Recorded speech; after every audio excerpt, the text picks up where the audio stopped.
Buenas tardes, mi nombre es Brian Gómez, soy estudiante de la Universidad Regional Autónoma de los Andes. Conjuntamente con mis compañeros, les vamos a explicar sobre la tercera semana del desarrollo humano. Como primero, les explicaré sobre lo que es la gastrulación. Gastrulación y formación de la línea primitiva. La gastrulación comienza con el embrión bilaminar que posee dos capas, el hipoblasto y el epiblasto. Los cambios suceden en el embrión, así que hablaremos principalmente de él. El primer cambio sucede durante el día 15, con la formación de una línea primitiva.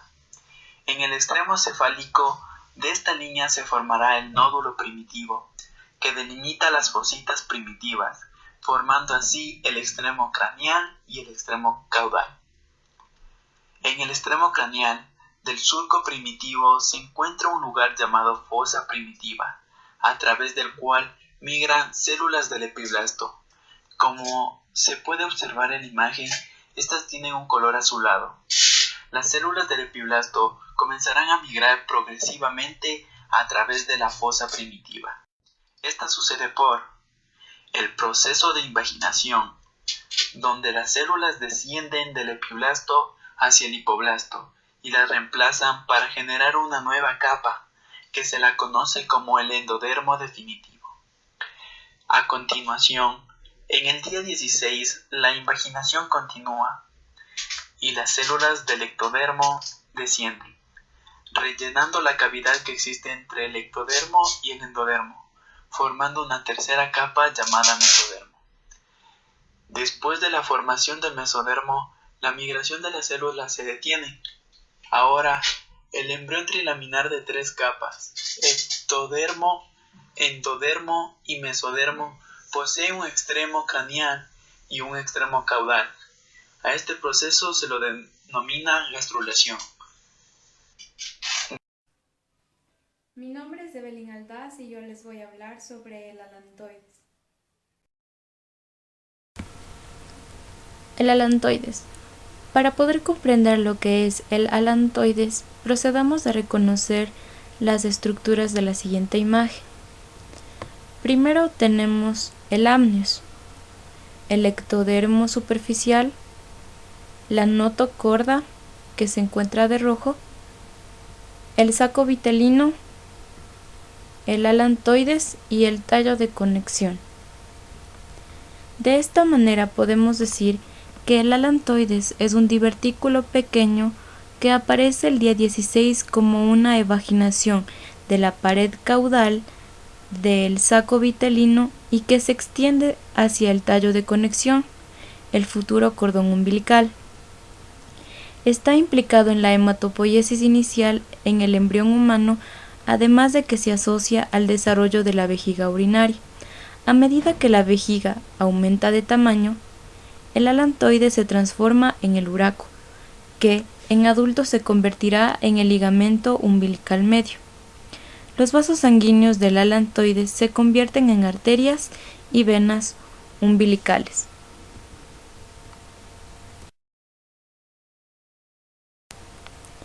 La neurulación. La neurulación es un proceso que inicia en la tercera semana del desarrollo embrionario y conduce a la formación del tubo neural, a partir del cual se forman las estructuras del sistema nervioso. Finaliza alrededor de la cuarta semana, cuando se cierra el neuroporo caudal. Posee 3 etapas. La primera, que corresponde a la inducción, la formación de la placa neural. La segunda etapa es la elevación de los pliegues neurales, que dará lugar a la formación del surco neural. Y finalmente, la tercera etapa, que es la función de los pliegues neurales y aislamiento, en la cual se dará la formación del tubo neural.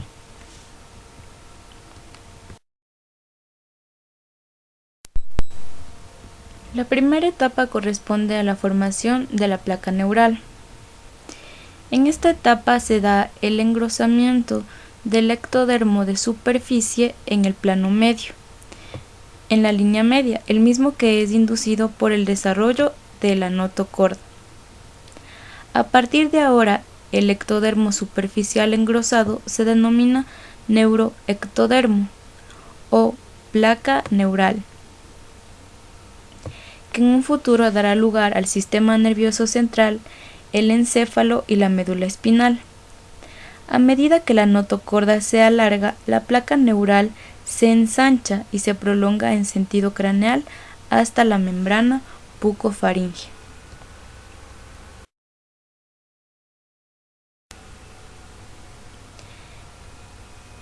Elevación de los pliegues neurales que dará lugar a la formación de pliegues y surco neural. Alrededor del día 18, esta placa neural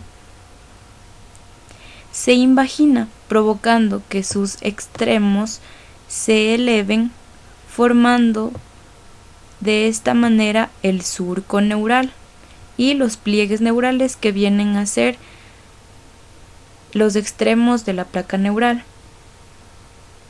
el surco neural.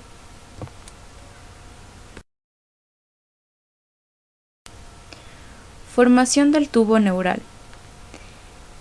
En la última etapa nosotros tenemos que los pliegues que se encuentran en la línea media se fusionan, convirtiendo la placa neural en tubo neural o primordio del sistema nervioso central. El tubo neural se separa del ectodermo superficial, cuyos extremos libres se fusionarán. Posteriormente, este ectodermo se diferenciará en epidermis.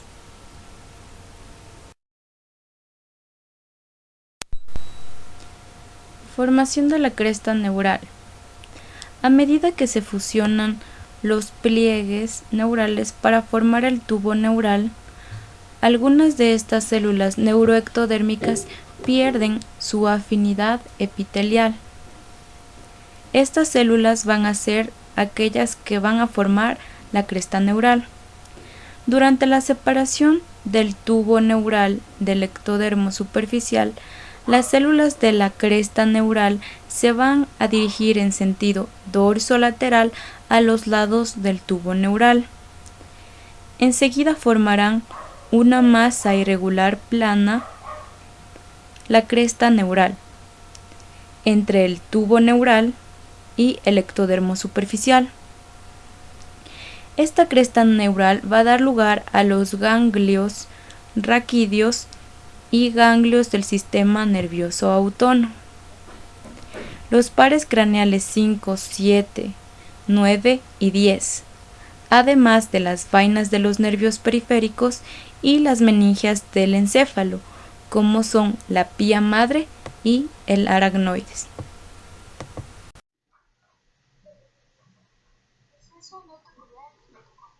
Algunas células mesenquimales migran a través de la línea primitiva y como consecuencia adquieren destinos de células del mesodermo.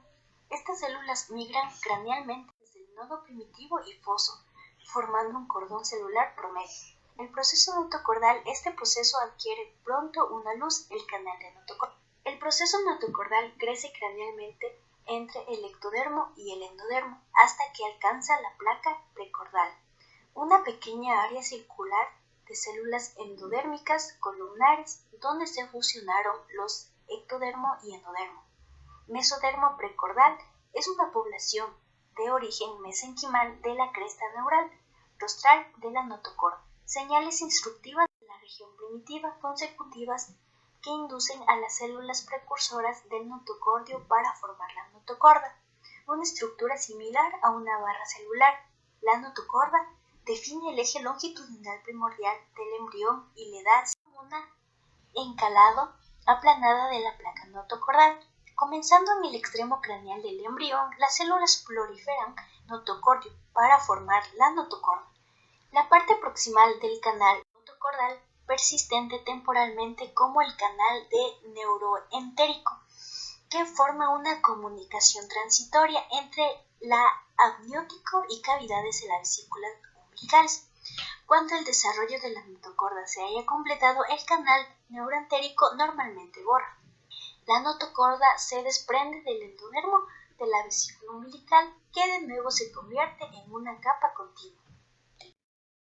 Buenas tardes, yo soy Misemo 15 y les voy a hablar sobre el desarrollo de los somitas y el desarrollo del celoma intraembrionario. Desarrollo de los somitas. Aparte de la notocorda, las células derivadas del nodo primitivo forman el mesodermo paraxial. Esta población celular aparece en forma de columna densa y longitudinal de células en la proximidad del nodo primitivo. Cada columna se continúa lateralmente con el mesodermo intermedio que experimenta un adelgazamiento paulatino hasta convertirse en una capa del mesodermo lateral. El mesodermo lateral se continúa con el mesodermo extraembrionario, cubriendo la vesícula umbilical y el labio. Hacia el final de la tercera semana se diferencia en el mesodermo paraxial, que después se condensa y comienza a dividirse en cuerpos cuboides, emparejados que se denominan somitas, y que se disponen en una secuencia cráneo-caudal. Estos bloques de mesodermo se localizan a cada lado del tubo lunar en desarrollo. Durante este periodo somático de desarrollo humano, días 20 a 30 se forman unos 38 pares de somita. Hacia el final de la quinta semana hay de 42 a 44 pares de somita.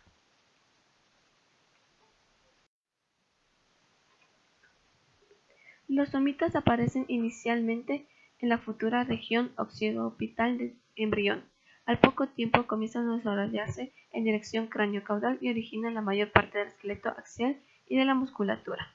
El primer par de somitas aparece muy cerca del sitio donde se forma la placa óptica caudal a esta. Desarrollo del celoma intraembrionario. El primordio del celoma intraembrionario, que es la cavidad corporal embrionaria, aparece en forma de espacios celómicos aislados en el mesodermo lateral y en el mesodermo cardiogénico, formando el corazón. Estos espacios se muestran una coalescencia en el tiempo, formando una cavidad única y con una configuración en herradura. El celoma intraembrionario que divide el mesodermo lateral en dos capas. Una capa somático-parietal del mesodermo lateral localizado bajo el epitelio ectodérmico y se continúa con el mesodermo extraembrionario que cubre labios. Una capa eplánica o visceral del mesodermo lateral adyacente, el endodermo, y que se continúa con el mesodermo extraembrionario que cubre la vesícula umbilical o saco vitelino. El mesodermo somático y el ectodermo embrionario suprayacente constituyen la pared del cuerpo embrionario o somatopleural, mientras que el mesodermo explánico y el endodermo embrionario subyacente forman el intestino embrionario o explanopleura. Durante el segundo mes, el celoma intraembrionario se divide en tres capas, una capa de cavidades corporales, cavidad pericárdica, cavidades pleurales y cavidad peritoneal. Mi nombre es Jorge Sadovay y les voy a explicar sobre el desarrollo inicial del sistema cardiovascular. La señal del corazón serán los cordones angioplásticos, los cuales se van a ir canalizando hasta formar los tubos cardíacos finos. Luego estos tubos cardíacos finos van a formar o fusionar el tubo cardíaco. Este último va a suceder durante el plegamiento embrionario, lo cual a la segunda semana del embrión se nutre a partir de la sangre materna mediante la difusión a través del celoma extraembrionario y de la vesícula umbilical. Al comienzo de la tercera semana, el mesodermo extraembrionario de la vesícula umbilical, en el tallo embrionario y en el corión van a iniciar dos procesos, que es la vasculogénesis y la angiogénesis.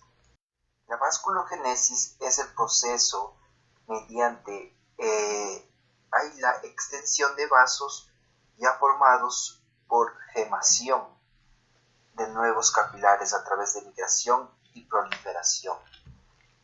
La angiogénesis es el proceso de extensión y vasos ya formados por la gemación de nuevos capilares a través de la migración y proliferación de células endoteliales previamente diferenciadas.